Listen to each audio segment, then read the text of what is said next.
In the first scene, we see a woman named Meera Parsons going for a run in a desolate area in the evening. She and her husband Henry live in a luxurious house on the outskirts. Taking a shower, the girl noticed something was wrong. Henry and Meera are happily married.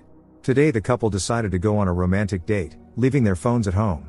They had dinner in a cozy restaurant, discussing the upcoming housewarming party. Suddenly Henry asked his wife about her health. Could it be that Meera's cancer has recurred? Taking her hand, Henry said that together they could overcome any recurrence. Upon their return, the couple admired their home. Henry had built it for his wife. Inside they immediately noticed something strange: footprints on the floor. It seemed like someone had been in the house. In the living room the couple found a mess. Henry was convinced that the intruders had just wanted to rob them, but Meera had doubts, as nothing seemed to be missing at first glance. Henry decided to check all the rooms again. Meera works as a psychotherapist. Several years ago, the girl enrolled in university and moved to Boston from India, but she never returned to her homeland because she found love here. Unfortunately, the couple doesn't have children. Henry was working on his latest architectural project when suddenly the doorbell rang. Detective Stephen Morse was standing on the doorstep. Besides 2 mobile phones and a laptop, nothing else was missing. When asked why they had left their phones at home, Henry replied that he and his wife had agreed to spend the evening without gadgets. After 15 years of marriage, the couple decided to move from Boston to Corrales because they were tired of the hustle and bustle. They have no enemies, neither in Boston nor here. Henry had the impression that this place was completely safe, so he never installed an alarm system. Meera went to see her oncologist, who reassured her there were no signs of a recurrence. Meera felt an immense sense of relief. The doctor was ready to offer Meera moral support, but she had enough support from her husband. Henry is very caring. Many men in his shoes would have left, but Henry helped the wife defeat cancer. He finally installed an alarm system. It's hard to believe that here, in this quiet and secluded place, they could be in danger. By the time Meera arrived home from work that evening, her husband had already managed to clean the house. It was very touching. Henry also bought new phones and installed location trackers on them. When Henry found out that his wife had gone to the clinic without him, he was upset because they had agreed to go together. Meera said she just wanted to be sure of everything first. That night, Meera felt uneasy and woke up. The house was dark.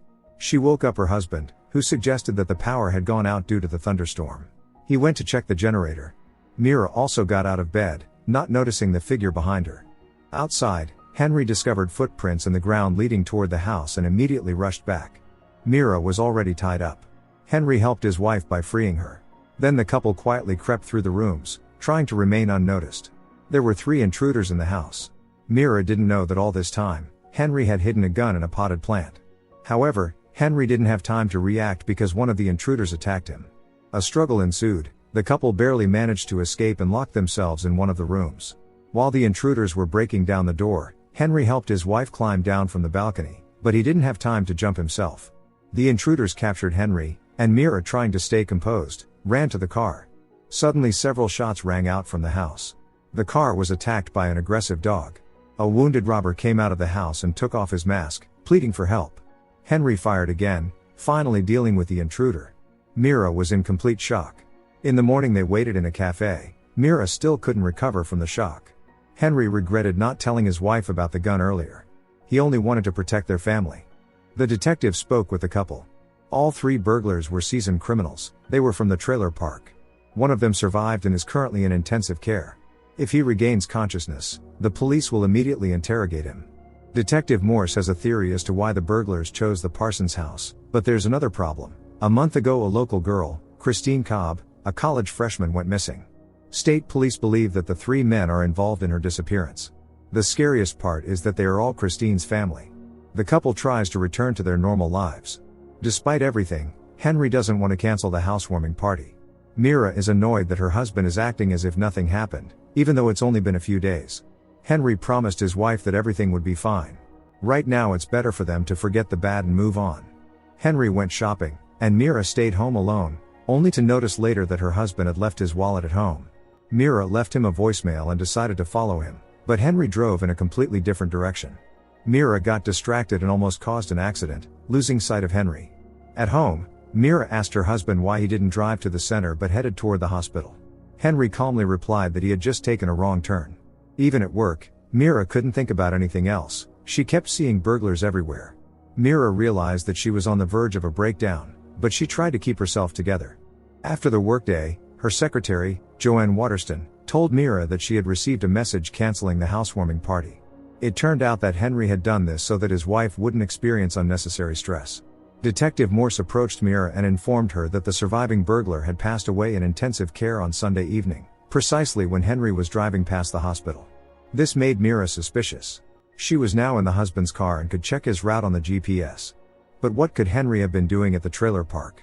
Meera drove there. It was clearly unsafe for a young woman to be here. Meera hoped to find answers here. Seeing a pickup truck, she managed to open the door and found a document in the glove compartment with the name Dylan Cobb. She also found a key. First Meera knocked on the door, but no one answered. Since it was unlocked, Meera walked in freely and inspected the house where Dylan Cobb had lived. But how did he get an envelope with Henry's name on it?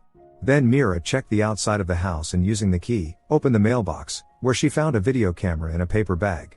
A man living next door approached Meera and unfriendly asked what she was snooping around for. He had seen her car at this house recently. Grabbing the camera from Meera's hands, the man smashed it and ordered her to get out of here. Meera fled in fear. At home, she managed to play part of the video where Dylan Cobb, Christine's father, said that someone had been staring at his daughter and left him no choice. Meera ordered a similar video camera online, only she specified not her home, but her work address for delivery. The woman was convinced that her husband was hiding something. So she intended to conduct her own investigation.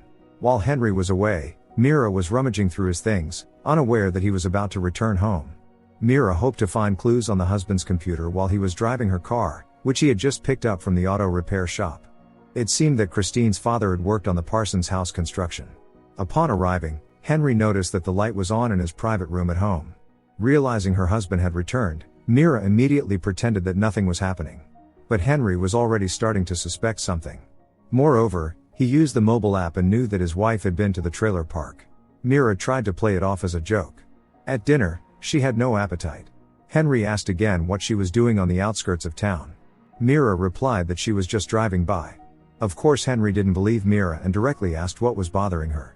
Meera lied that she was still worried about the possibility of a cancer recurrence, even though the test results were good.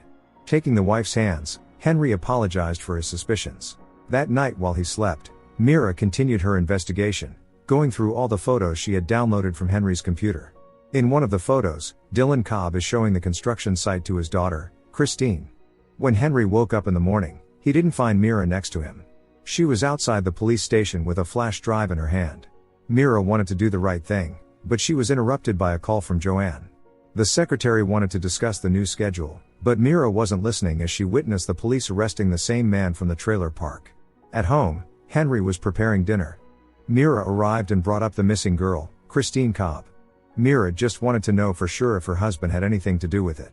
Henry confessed that his earnings were not enough to build the house and fully cover Meera's medical insurance. This forced him to resort to tax fraud. On paper, Henry built this house almost single-handedly, without hiring workers. One day Dylan Cobb's daughter, Christine, showed up at the construction site and told her father that she had dented his pickup truck. This enraged Dylan, and he lashed out at his daughter in front of everyone. After that, Henry fired Dylan but was forced to pay him for an entire year to keep him from turning his employer into the tax authorities. That's how Henry's personalized envelopes ended up in Dylan's house. However, when Henry stopped paying, it angered Dylan, and he along with two other relatives, apparently decided to break into his employer's house. So it turns out Henry really wasn't involved in Christine's disappearance. Meera felt relieved and returned to her normal life. The couple agreed to forget what had happened and finally host their housewarming party. Before Meera left, Joanne handed her a package, the video camera. But Meera no longer needed it. In the evening, the couple prepared their house for the upcoming party. They wanted everything to be perfect. Soon the first guests arrived, Joanne and her husband Bill. Then the others followed. Henry gave the friends a tour of the house. Everyone chatted, drank and had a good time. It seemed all the bad things were behind them. Meera heard on the news about recently arrested Clint Oxbow, the man from the trailer park. He was charged with animal cruelty and organizing dog fights. He had also been a suspect in the case of Christine Cobb's disappearance, but was eventually dropped from the list of suspects. Meera came to a terrifying realization and decided to fully review the recording where Dylan Cobb accused Henry of being involved in Christine's disappearance. When Dylan and the two members of his family broke into the Parsons house, they brought their dog because they knew for sure that the animal would sniff out evidence in Henry's room. Taking advantage of the fact that all the guests were distracted, Meera slipped back into Henry's private room and opened the document safe. Meanwhile, Henry, drinking with the friends, noticed the light was on in his private room. Meera looked through all the blueprints of their house and came across something curious. Could there be a secret room? It turned out to be true. Meera entered it and encountered another door leading to the basement. Descending the stairs, Meera saw that the basement was specially equipped for someone to live there. When Meera turned on the light, she saw immobilized, unconscious Christine. When the girl regained consciousness, she started screaming. Realizing that the noise might attract the attention of the people upstairs, Meera calmed Christine down, promising to get help. But it was too late, Henry was already here. Meera asked her husband who he really was. Barely holding back his emotions, Henry explained that he had always had these tendencies, but it wasn't by his choice. Henry built this house both for his wife and for his inclinations. Meera was about to call 911, at which point Henry attacked her, accusing her of ingratitude. He crushed the phone with his foot and immobilized the wife, saying that he had always supported her. Henry had dreamed of having children, but because of the cancer, Meera had become infertile. Despite this, Henry had stayed with her until the end, and now it was her turn. Leaving both Christine and his wife in the basement, Henry went back upstairs to the guests, telling them that Meera had overindulged in alcohol and wasn't feeling well. Smiling sweetly, Henry saw the guests out, while Christine and Meera tried to escape. The girl no longer remembered how long she had been held captive. Henry had regularly visited his victim in the basement. During all that time he had only said one sentence: "You'll live as long as I decide." While Henry sat on the couch in the living room, the women continued their desperate attempts to escape. Finally Meera succeeded, and she immediately freed Christine. The women embraced, and at that moment Henry returned. He was confident that his wife would ultimately side with him. But seeing the empty chair, Henry realized that the women had deceived him. They raced up the stairs, with Henry in pursuit. Slamming the door behind them, the women ran to the front door, but it was locked. Henry searched the house, not understanding why his wife had betrayed him. When Meera was sick, Henry had cared for her. So why was she ready to abandon him the moment she learned of his tendencies?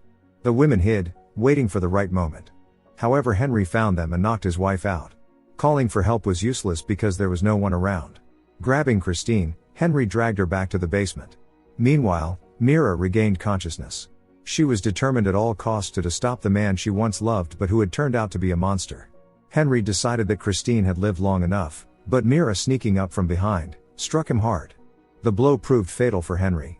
From now on, Meera would take care of herself. And so Christine was saved. The women left the basement. By this time it was early morning. The scenery around them seemed serene. Soon after, Meera put the cottage up for sale and packed her things. Taking one last look at the house, she drove away forever.